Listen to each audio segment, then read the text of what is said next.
Quattro Security didn't merely take on government contracts to hunt down the bad guys. We also provided a range of services, including cybersecurity, weapons, and hand-to-hand combat training. The four of us had formed our company after Gabe was injured in the Army, and within a few short years, our business exploded into something none of us had ever expected. Rico was our in-house computer geek. He was a damn good hacker, the best actually, and had been recruited by the FBI. Luke, a former Navy SEAL, was the sharpshooter, which left the hands-on training to me, since it was my specialty when I was an Army Ranger. Gabe handled the day-to-day operational bullshit, but also lent a hand wherever he was needed. Local, state, and federal law enforcement agencies sent their officers to train with us. We were damn good at our jobs, thanks to Uncle Sam, and most of the time the men and women who came to Quattro wanted the insight we could provide. There were a few, though, who showed up with the sole purpose of trying to take down the legendary Del Toro 4. Those were the ones I couldn't wait to get on my mat. At 6'3" and 250 pounds of solid muscle, I wasn't easily taken to the ground. The years of martial arts training I had under my belt didn't hurt either. "What's got Duncan all fired up, fratello, brother?" I asked Gabe, who was seated at our conference table with a cup of coffee in his hands. "Your guess is as good as mine," he answered.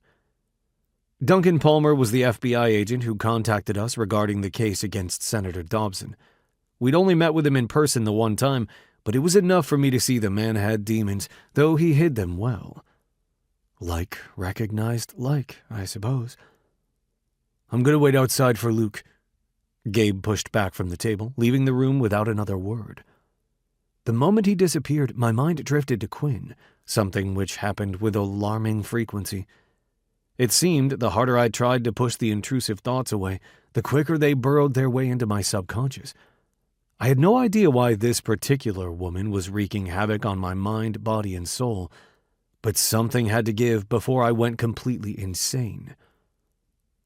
Shaking my head, I moved to the Keurig on the counter, needing a jolt of caffeine, or 10, to deal with whatever was coming down the pike. Nothing good ever came from an impromptu briefing with the federal government in the early morning hours.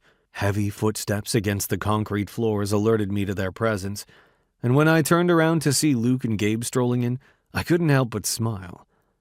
"Well, well, well, it looks like our little brother finally extracted his head from his ass," I teased. "And how do you know that?" Gabe asked. "He's wearing the same clothes he left in yesterday." Gabe's head twisted to Luke, who merely shrugged. I was thrilled my brother reconciled with Emery, though I wished she'd have made him suffer a little longer.